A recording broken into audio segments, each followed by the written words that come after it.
Assalamualaikum warahmatullahi wabarakatuh.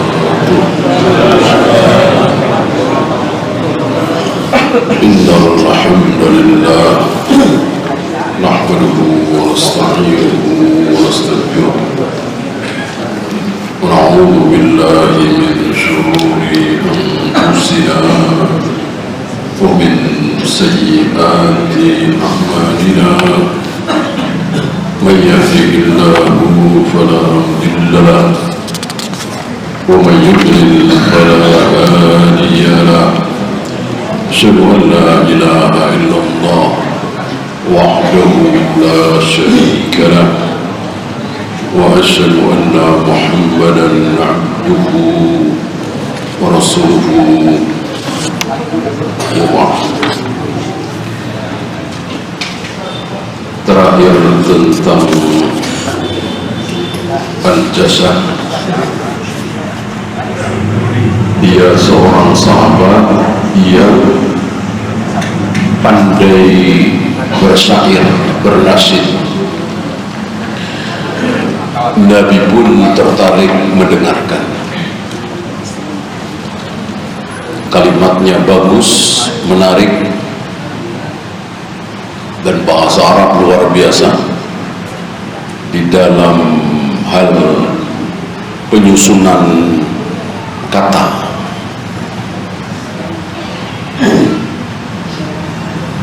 Antum tahu di saat Nabi awal-awal diutus di Mekah, begitu perhatian terhadap syair-syair di pasar Ukaid. Oh, luar biasa mereka bersyair. Tapi ketika turun Al-Quran, kalah semua. Kafir Quraisy yang menentang dakwah Nabi tidak bisa menyembunyikan rasa takjubnya terhadap keindahan bahasa dalam Al-Quran.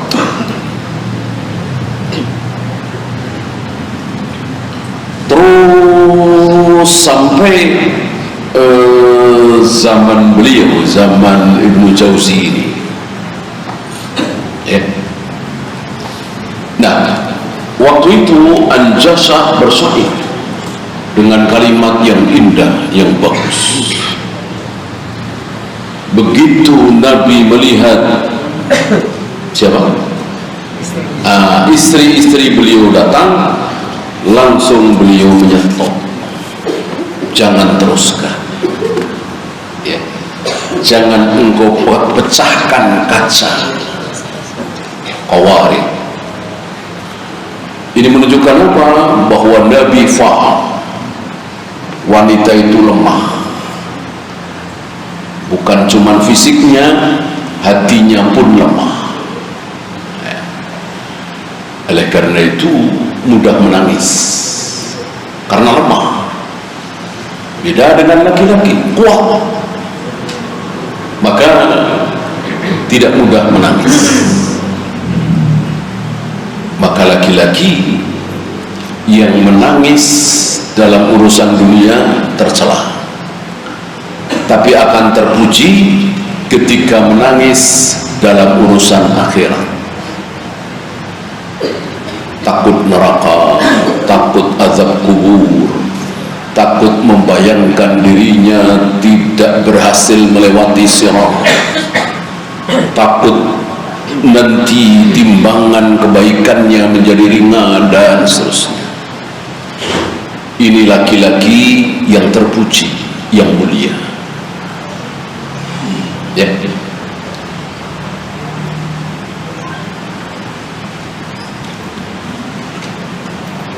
Pada diri sahabat siapa? Abu Bakar. Maka ketika Aisyah disuruh oleh Nabi untuk menunjuk Abu Bakar, menyampaikan kepada Abu Bakar supaya jadi imam, Aisyah mengatakan, ya Rasul, suara bacaan Abu Bakar kalah oleh tangisan. Dan itu bukan sekali dua kali. Jika kita sekali dua kali, taruhlah seumur hidup kita menangis cuman sekali, alhamdulillah. Alhamdulillah, nangis karena Allah ya, bukan karena dunia, bukan karena menahan sakit di dada, di perut, bukan karena takut miskin, bukan karena tidak punya uang, bukan.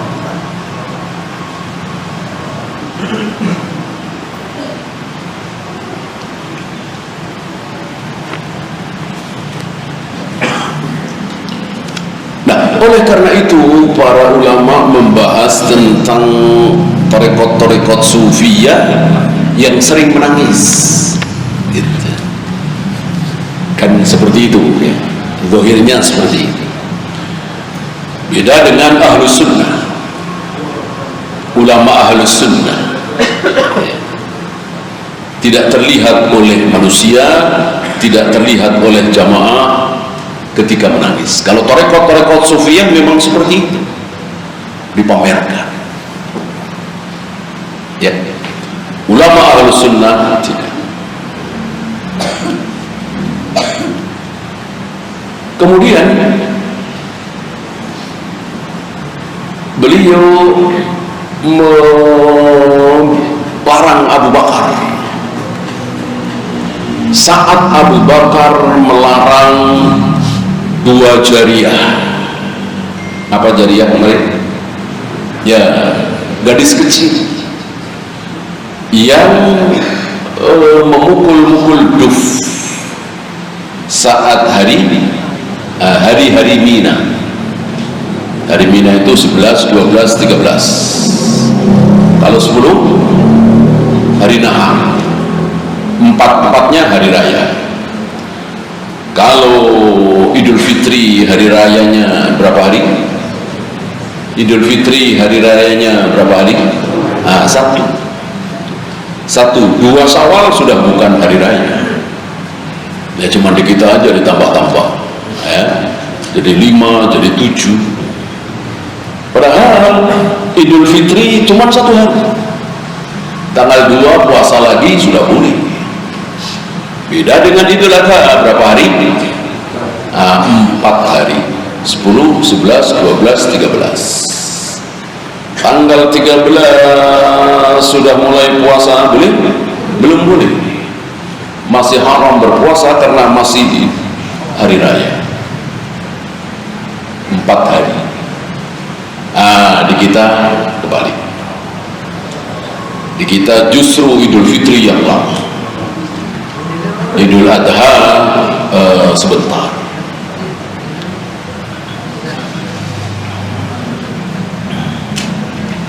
Nah, di hari-hari Mina ini, entah tanggal 11 atau 12 atau 13, Aisyah menyaksikan itu.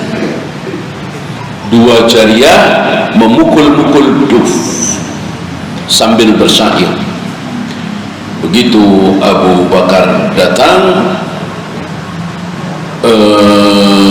fantaharahuma Abu Bakar, dibentak, diusir ya, dengan mengatakan mizmarun min mazamiris syaitan, ini seruling di antara seruling-seruling setan. Nabi tidak mengingkari ucapan Abu Bakar bahwa itu memang seruling setan, tapi Nabi mengatakan da'hunna ya Abu Bakrin, biarkan wahai Abu Bakar, fa innaha ayyamu 'id, ini kan hari Id, ini hari raya. Keluar hukum dari sini bahwa khusus hari raya tambah satu lagi hari pernikahan boleh memukul duf, bahasa kita rebana mungkin ya. Zahirnya pula bahwa Di luar itu tidak boleh. Di luar itu tidak boleh. Kalau di luar itu boleh, tentu Abu Bakar tidak mengusirnya. Abu Bakar tentu tidak berani mengharamkan yang halal, gitu ya. Abu Bakar baru tahu kalau khusus hari raya boleh. Dikira Abu Bakar mau hari raya mau bukan sama-sama haram, gitu. Atau bisa saja Abu Bakar lupa kalau itu hari raya, ya. Intinya bahwa di luar hari raya sepakat para ulama, para sahabat bahwa itu haram, ya.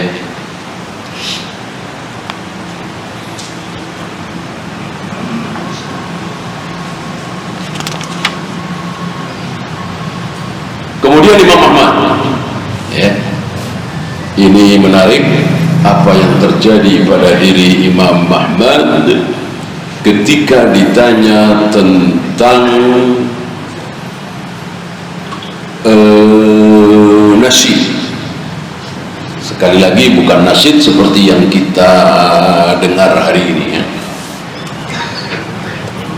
Apa hukumnya? Imam Ahmad mengatakan mislu ayyi syai'in. Seperti apa itu? Coba contohkan seperti apa, maka dibawakan oleh si penanya ini, muridnya. Idza ma qala li rabbi amma istahyaita ta'si. Ketika Allah bertanya kepadaku nanti, apakah engkau tidak malu bermaksiat kepadaku? Wa tukhfid dzanba min khalqi. Sementara dosamu, maksiatmu ditutup-tutupi di hadapan makhluk, di hadapan manusia. Wa bil isyani ta'tini. Dan engkau datang kepadaku nanti membawa maksiat. Mendengar ini Imam Ahmad mengatakan a'id alayya, tolong ulang lagi. Tertarik rupanya Imam Ahmad, tolong ulang lagi. Diulang lagi. Begitu diulang lagi, langsung Imam Ahmad masuk ke rumahnya, menutup pintu min dakhil bait wa huwa di dalam rumahnya itu mengulang bait tadi. Idza ma qala li rabbi amma istahyaita ta'si. Seandainya nanti engkau datang kepadaku, apa engkau tidak malu bermaksiat kepadaku, sementara maksiatmu, dosa-dosamu engkau tutupi di hadapan manusia. Wabil isyani ta'ti, engkau datang kepadaku dengan membawa kemaksiatan.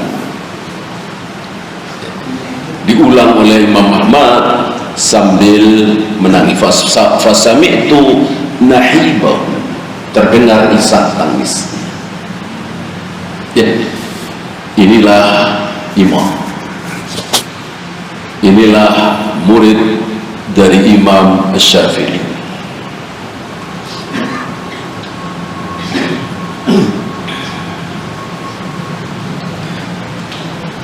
Wa min al-ash'ari asy'arun tunsiduha anwa'. Ada lagi para peratap. Mungkin antum pernah dengar kalau ada orang mati, entah ayahnya, entah ibunya, entah neneknya, entah abangnya, itu manggil juru ratap, gitu. Mungkin di Islam tidak ada, ini Nasrani ada, dan dibayar juru ratap. Jadi meratap, menangis meratap.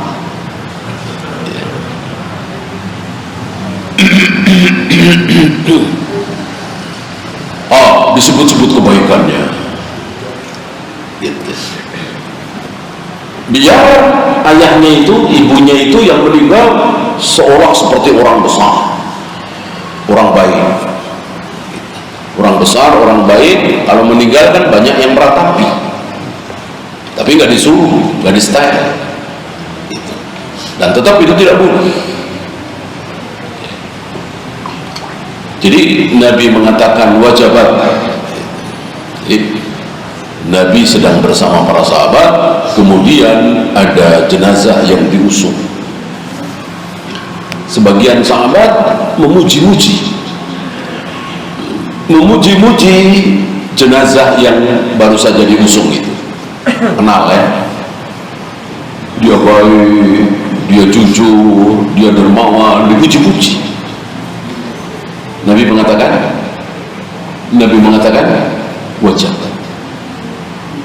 wajib, iya pasti. Sebaliknya ada jenazah yang diusung dan para sahabat tanpa disetel, tanpa disuruh mengatakan itu buruk, sepertinya jenazahnya orang Yahudi, bakhil misalnya, kikir misalnya, pendusta misalnya, itu ahli maksiat misalnya. Ya spontan saja. Nabi mengatakan wajib. Ya pasti. Para sahabat penasaran apa maksud Nabi mengucapkan wajib. Nah, dijawab oleh Nabi bahwa kalian ini menjadi saksi, maka Allah akan menilai buruk terhadap orang yang kalian nilai buruk. Allah akan menilai baik terhadap jenazah yang kalian nilai baik. Tapi sekali lagi, ini tidak direkayasa. Yang kita bahas tadi direkayasa. Hari ini sebagian kaum muslimin ada yang merekayasa demi supaya seperti hadis tadi dipuji-puji oleh orang yang masih hidup. Maka ketika jenazah mau diangkat, setelah disolati, biasa ya baca Al-Fatihah, lalu ada yang bertanya, saudara-saudara, apakah ini jenazah, ini mayat orang baik? Tentu mereka menjawab baik, baik. Ya. Walaupun jamaah tahu semua ini jarang sholat misalnya, ini pembohong ya. Ketika ada yang nanya ini baik, nggak mungkin kan, nggak enak sama keluarganya ya. Yang seperti ini tidak seperti yang disabdakan oleh Nabi tadi, itu kan rekayasa, percuma. Yang tidak percuma, yang tidak direkayasa. Ya, antum baru menguburkan teman antum, terus pulang ngobrol, ya, dia udah nggak ada, ya. Nanti yang buka masjid pertama kali siapa ya? Kan dia kan pertama kali buka masjid misalnya. Ya. Ini kan tidak direkayasa dan tidak perlu di hadapan manusia secara umum. Ya. Nanti kalau ada yang kesusahan, yang bantu siapa? Karena orang tahu dia yang selalu membantu orang yang kesusahan. Orang pada tahu, gitu ya.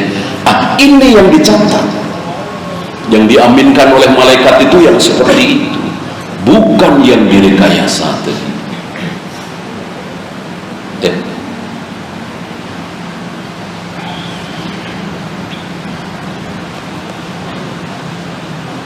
Disebutkan yang niyahah di sini, yuthiruna bihal ahzan wal buka, supaya muncul kesedihan, supaya muncul tangisan. Ini bukan kebaikan, tidak ada manfaatnya, bahkan bisa dosa. Yasifuna fiha al-mustahsanat apalagi sampai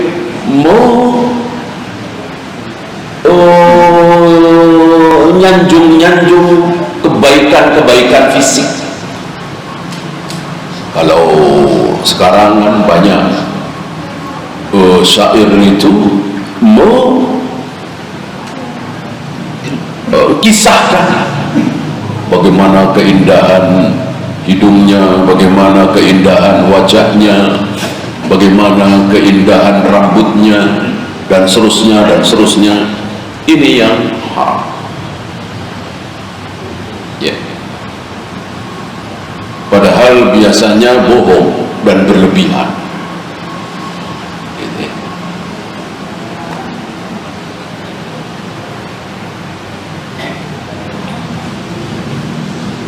Yang benar saja dilarang oleh Nabi.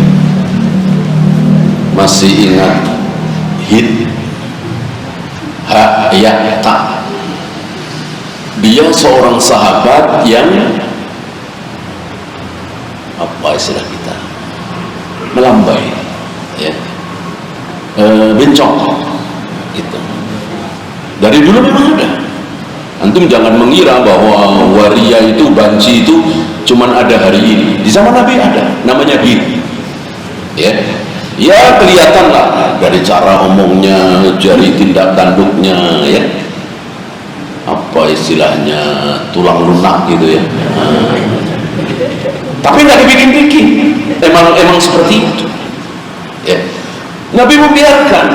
Kadang dia berkumpul sama laki-laki, kadang berkumpul dengan perempuan. Nabi membiarkan, karena memang seperti itu. Laki-laki tapi nggak ada hasrat sama sekali dengan laki-laki. Ya. Kalau di kita sini ya boleh duduk di sini, kadang duduk di sana, gitu kan. Nabi membiarkan. Nah, satu ketika si Hid ini cerita kepada sahabat-sahabat laki-laki, ya, apa? Fulana lehernya begini-begini. Kalau fulana, kalau si B rambutnya begini, anunya begini. Nabi dengar ini langsung dilarang dan diasingkan karena dia tidak amanah. Haram menceritakan kecantikan seorang wanita kepada laki-laki tanpa tujuan syar'i. Kalau dengan tujuan syar'i boleh. Apa misalnya? Mau khidbah, mau nador gak enak mungkin ya, nanya aja, rambutnya lurus apa keriting, wajahnya bulat apa oval misalnya. Bolehkah menceritakan? Boleh, kalau untuk dinikahi. Tapi sekedar cerita nggak ada gunanya, iseng saja, haram, tidak boleh. Akhirnya diasingkan kan Hid ini karena dia tidak amanah. Dalam pembahasan fikih kan ada unsa muskil itu, ya bahasa kita banci, bencong, ada hukumnya. Bahkan Nabi Sulaiman, anaknya Nabi Sulaiman, Nabi Sulaiman pernah bersumpah tanpa insya Allah, ya Allah, aku ingin punya anak yang lahir di hari yang sama, di tanggal yang sama, di bulan yang sama, ya beda-beda sehari dua hari, ya. Dari seluruh istrinya kan berapa puluh, ya. Riwayat mengatakan 70, riwayat mengatakan 80, riwayat mengatakan 100. Tentu ini syariat hari itu, ya. Akan aku jima semuanya di malam ini. Tentu ini mukjizat seorang Nabi, mempunyai kekuatan yang luar biasa yang tidak disanggup dilakukan oleh laki-laki yang bukan Nabi. Jimaknya jauh, ya. Tapi hamilnya yang enggak. Jadi cuma satu, tapi iya, setengah laki-laki setengah perempuan, artinya tanda waria banci. Memang dari dulu ada ya.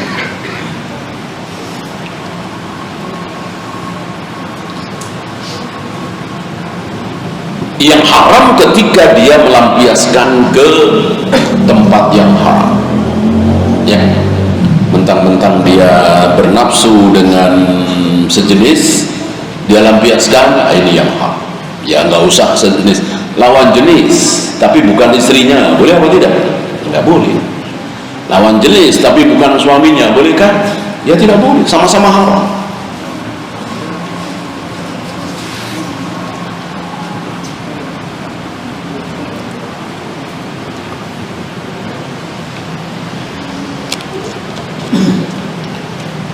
Ini sampai halaman berikutnya membahas tentang gina tadi, nyanyian. Sekali lagi belum musik ya, ini sekedar nyanyian.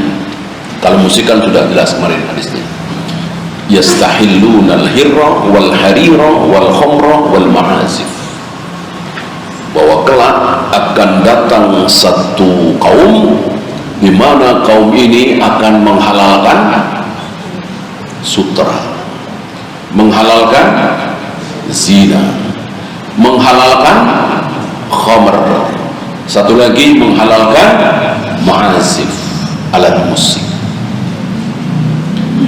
Berarti alat musik diatofkan, disejajarkan dengan sutra, zina, khamr, berarti haram. Maka pembahasan di sini bukan musik tapi nyanyian. Qala al-musannif rahimahullah, wa qabla an natakallama fi ibahatihi aw tahrimihi aw karahatihi, sebelum kita bahas apakah itu haram, apakah itu mubah, apakah itu makruh, kami sampaikan dulu apa yang bagi lil aqili ayyan saha nafsahu wa ihwalahu. Sebelum membahas itu semua, kita pakai akal kita dan kita nasihati diri kita, saudara-saudara kita, wa yahdharu talbisa iblis, dan peringatkan tentang tipuan iblis fi ijra'i hadzal ghina, tentang bagaimana akibat dari nyanyian itu. Apa iya orang jadi rajin sholat, jadi rajin puasa, jadi semangat jihad gara-gara dengar nyanyian? Insyaallah tidak. Kemarin kita bahas nyanyian, syairnya bagus, syairnya hak, tapi yang didengar oleh orang-orang awam bukan isinya, tapi lagunya, nadanya, suaranya.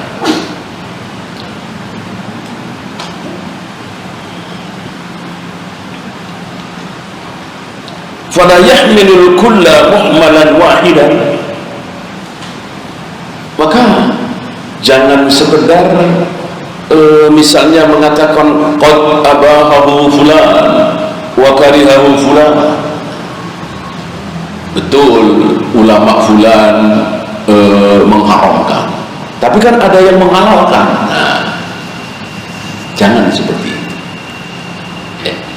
Jangan membahas seperti itu.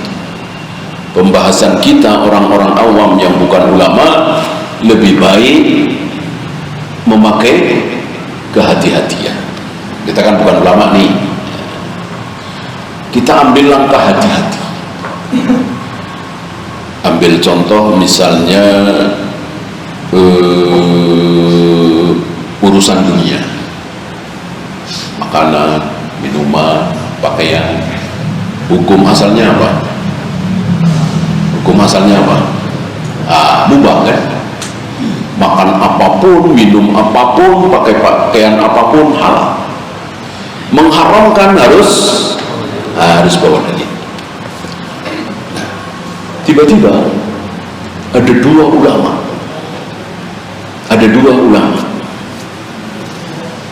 yang satu menghalalkan minuman ini, ulama satu lagi mengharamkan. Ya, mana yang kita pilih sebagai hati-hati? Ya, haram apa halal? Halal. Kenapa? Karena hukum asal makanan minuman adalah halal. Ya, hukum asal makanan minuman adalah halal. Maka menghalalkan tidak perlu bawa dalil. Mengharamkan harus. Ini sekedar pendapat saja. Kecuali dalilnya jelas. Ya mau 1000 ulama menghalalkan, ini dalilnya jelas, ya tentu kita ikut dalil. Nah, sebaliknya ibadah. Ambil contoh perselisihan antara Syekh Albani dengan Syekh Utsaimin tentang sholat apa? Sholat tasbih. Sholat tasbih. Dua-duanya ulama salaf. Dua-duanya ahlul hadis. Dua-duanya ahlus sunnah. Syekh Utsaimin mengatakan enggak ada sholat tasbih. Syekh Albani mengatakan ada. Nah, kita yang awam, bukan ulama, kita nggak tahu lah ya, kecuali kita tahu persis dalilnya begini. Nah, kita mempelajari, mendalami, ya silahkan. Kita nggak tahu, kita awam, kita tidak sanggup mendalami. Yang benar Syekh Albani apa Syekh Utsaimin? Yang benar yang mengatakan sholat tasbih itu disyariatkan apa tidak, maka kita pilih yang hati-hati. Apa? Tidak. Kenapa? Hukum asal sholat adalah haram. Itu. Maka kita tidak melakukannya. Itu ya kaidahnya.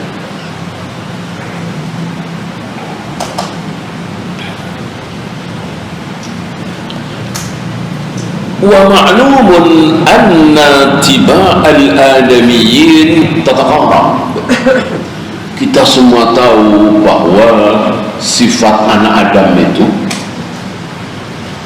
sifat dasar tabiat anak Adam itu sama apa beda-beda? Tabiat manusia tentu sama. Suka harta, suka kenikmatan, laki suka perempuan, perempuan suka laki-laki, gitu. Fala takadu tatafawut. Seandainya berbeda, itu tingkatan.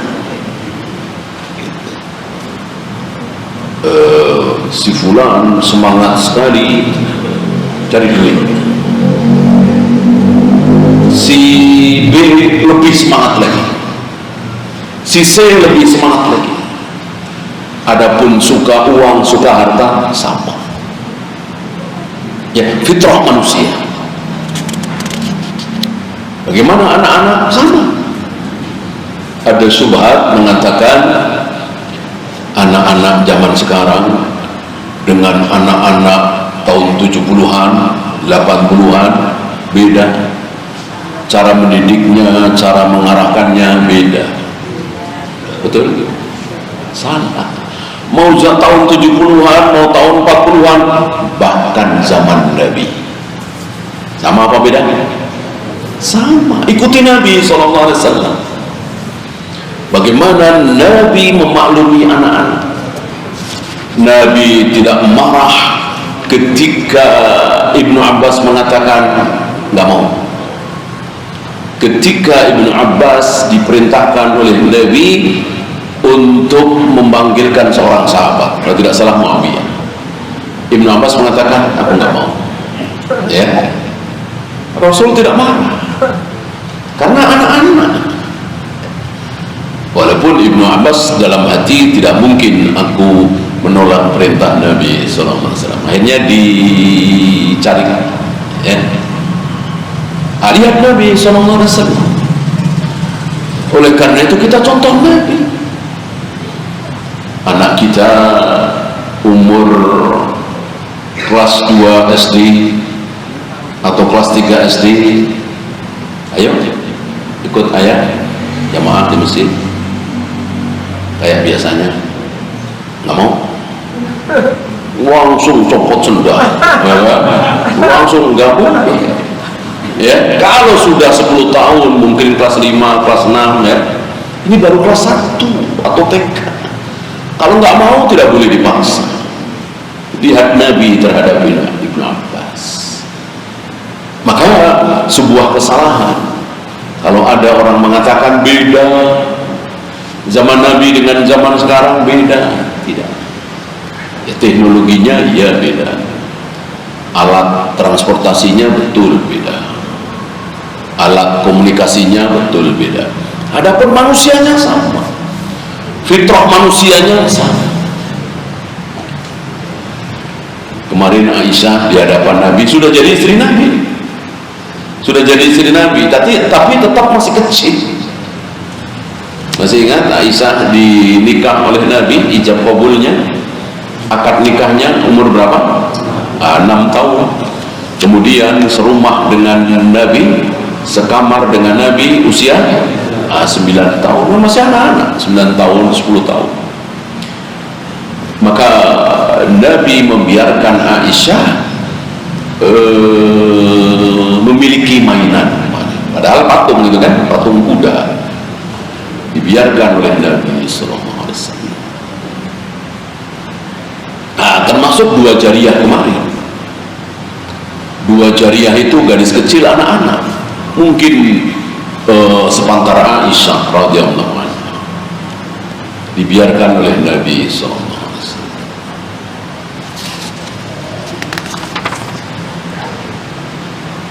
Fa'idha idda'a syabus salimul badan, ketika ada anak muda yang badannya sehat, as-sahihul mizaj, baik jasmani atau rohaninya sehat,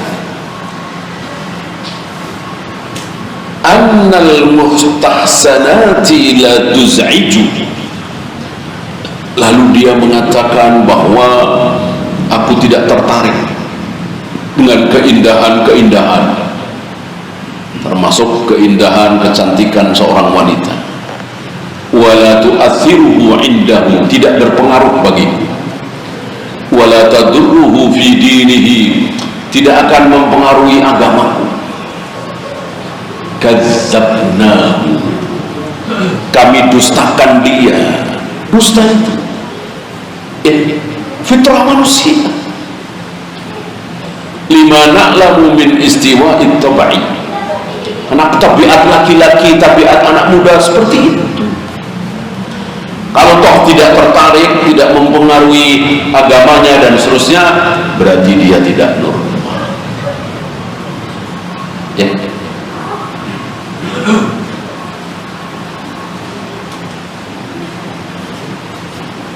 Ini dia, fa in sabata sidquhu arafna anna bihi marad. Kalau dia betul omongannya, tidak tertarik dengan ini, tidak tertarik dengan kecantikan wanita, berarti dia sakit. Arafna anna bihi marad, berarti dia tidak waras. Sakit kan tidak waras, ya. Nah, oleh karena itu fitrah manusia, fitrah laki-laki, fitrah perempuan, fitrah anak-anak ada sendiri-sendiri, harus kita tempatkan. Jangan sampai antum merusak fitrah anak-anak antum, ya. Termasuk jangan merusak fitrah wanita, istri antum, suka perhiasan, suka apa itu, rinda-rinda, ya. Ini tidak rusak, ini halal, ini boleh. jangan kita bulu. Wah, nggak ada gunanya ini, nggak usah. Boleh. Yang penting jangan terlalu ifrat, jangan terlalu tafrid, jangan terlalu ke kanan, jangan terlalu ke kiri. Khairul umur awsatuha, sebaik-baik perkara adalah yang di pertengahan.